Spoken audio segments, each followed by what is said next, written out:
The Philippines has the full support of other claimant countries of disputed areas in the South China and West Philippine Seas for a multilateral approach to resolve their claims. The President's Cabinet Secretary Rene Almendras bared these countries to include Vietnam, Brunei and Malaysia supported President Aquino's stand that ASEAN is not the only forum to settle their disputes. Cambodian Prime Minister Hun Sen said a consensus has been reached not to internationalize the disputes. President Aquino did not agree with Hun Sen's statement.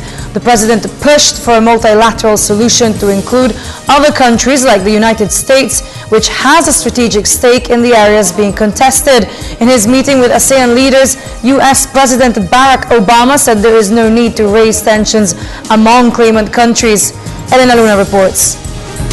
Secretary to the Cabinet Jose Rene Almendras clarified the negative coming out regarding President Aquino's intervention during the ASEAN summit. We just want it very clear. We did not go there para manggulo. On the contrary po. On the contrary. Hindi po tayo pumunta doon para manggulo or party spoiler or anything like that. On the contrary, the President made it very clear. And as his arrival statement said last night, we are there to try to make things work. And we will continue to do everything we can to make things work.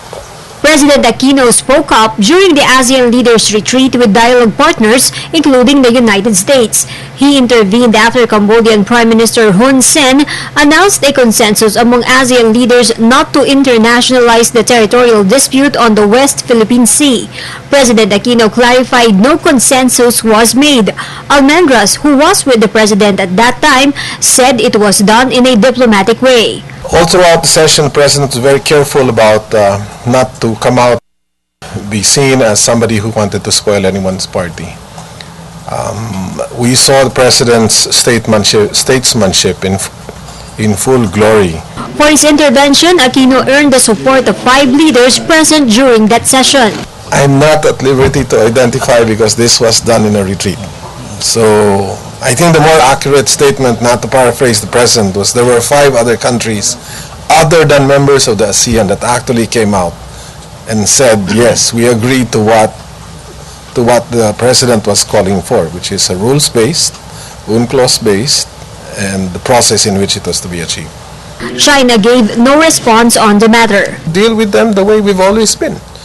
We will continue to explore any and all diplomatic options available to us, and DFA will do so. I will let DFA be the one to answer that question in great detail, but we're not closing any doors or any windows. As a matter of fact, we're saying, okay, may framework na tayo, may principles that we've agreed to, so ituloy na natin po yung diskusyon.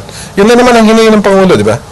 Ituloy na natin yung COC, huwag na natin i-delay. Gawin na natin dahil for as long as there is no clear set of rules, the ambiguity will always create a sense of stress and tension in the area po.